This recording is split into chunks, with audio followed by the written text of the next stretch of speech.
Good morning and welcome to Inside South Florida. I'm Dave Azer. Today, want to make sure your body's a well-oiled machine? Check out the latest in MRI technology. Plus, from the Trayvon Martin case to hurricane preparedness, we talk about the big issues impacting South Florida this summer. And do you know what computer vision syndrome is and how you can prevent it from happening to you? Well, we'll tell you all about it. That and more as Inside South Florida starts right now.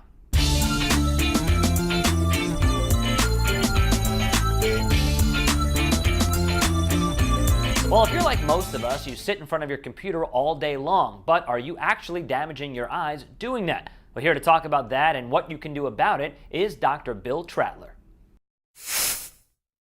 Doc, good to have you on the show. It's great to be here. All right, we got a ton to cover. Let's start with this, computer vision syndrome, because many of us stare at that computer all day long.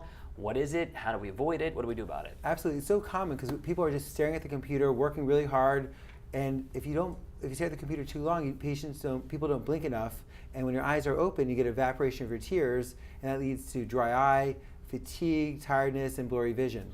Is that something that's going to become like a chronic, lifelong thing, or is it'll go away? But is it more of an annoyance, or is this a serious medical condition? Well, it's a cycle. So as your eyes start to get drier, as we all get a little bit older, it just gets worse and worse over time. The more time people spend on the computer, the worse it gets. It takes longer to fix. Does it have anything to do with how close you sit to the computer? Actually, positioning is important because if you're looking up at a monitor, your eyes are open wider and there's more evaporation. So it's better to look straight ahead at a computer or look down, and then there's less evaporation. That's interesting. And then what about, you just mentioned the blinking, so I'm like literally wondering, should people practice their blinking and consciously blink as they're looking at their computer? I mean, it's such a great suggestion, but most people don't do that. Probably put a drop of artificial tears and maybe take breaks is probably your best solution. Is there a certain amount of time you should, you've been in front of the computer for an hour, you need a 10-minute break, anything like that, or? It's something specific. It's very different for every person. But if you're feeling fatigued, tired at the end of the day, you might be having computer vision syndrome. You may want to start considering teardrops or more breaks. What about if you wear lenses or glasses? Does that come into play at all with this? Absolutely. Well, contact lenses can exacerbate dry eye and make this more common. So contact lens wearers are more at risk for computer vision syndrome. People wearing glasses, not really much of a difference. Okay. So let's talk about our kids' eyes and how we can protect our kids' eyes. What are some things that we should be doing? Well, absolutely. Well, I think one of the key things is that as kids get older, they should always be checked to make sure their vision is normal, because kids who have a problem with one eye, they can still get by and see everything with their other eye, and people may not realize there's a vision problem. And if you diagnose patients early, you can fix it early. So one of the common issues is a lazy eye. Okay. So is that easily diagnosable? Is that something that you can see fairly quickly? Well, lazy eye is only picked up if you check people's vision one eye at a time. So you have to check one eye then the other, and they should both be equal. Uh-huh. And what do you do? How do you treat that? Well, if a patient has a lazy eye, even kids can wear contact lenses or glasses, and that could really be the cure. But if you don't diagnose it early, they can end up with permanent vision loss. I am colorblind. Really? Yeah, moderately colorblind, which Okay. make your jokes about me not matching. I hear them all the time. Okay. How common is that? Is it more common among boys, girls? Is there anything to do about Right. it? It's definitely more common among men. Yeah. And there's no real treatment yet. But I mean, obviously you can still get by, although you have poor fashion taste. Thank you. Still, Thank you do your best to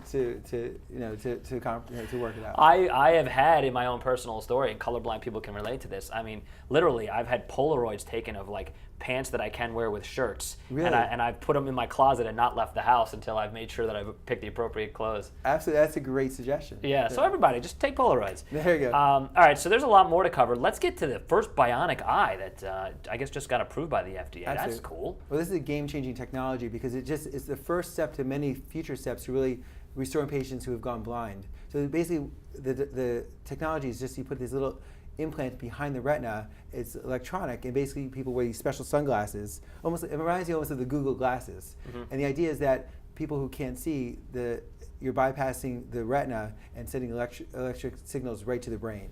Wow. And is it how effective is it? Well, it's helpful for people who are virtually blind from some. Right now it's approved for something called retinitis pigmentosa, but we expect that down the road it'll be available for people with macular degeneration, which is a much more common condition. So I guess extrapolating into the future, is there a scenario by which nobody will ever be blind anymore?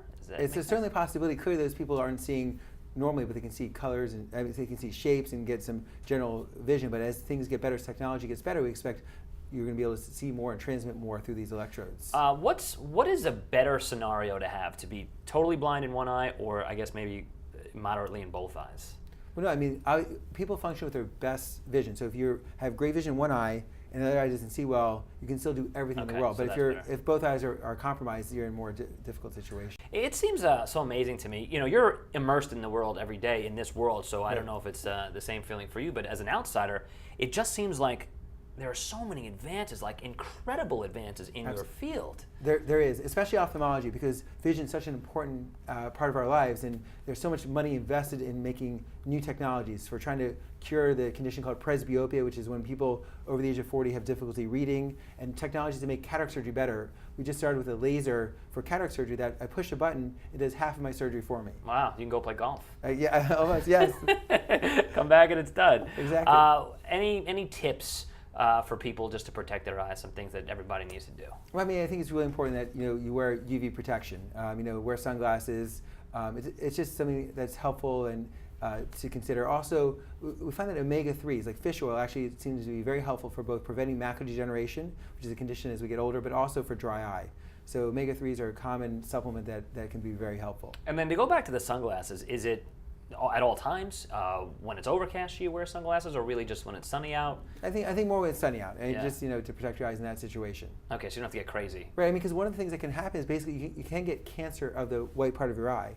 And so I see a patient, about 1 or 2 patients a month with cancer, and it's all related to UV exposure. Didn't even know that was a thing. It is, and that's why glasses are helpful. Wow. All right, thank you so much. If people want to get more information from you, how do they get a hold of you? Well, we have a website, centerforeyecare.com. Okay. And our phone number is 305-598-2020. And your office is based out of Miami, right? We are in Miami. Yeah. All right, well, Doc, it was great to have you on. Thank you so much, and we'll have you back. Can't wait. Thank you so much. Okay. Thank you, Doc. When we come back, the big issues impacting South Florida this summer. Everything from hurricane preparedness to politics to the Trayvon Martin case. We've got the details. Keep it here.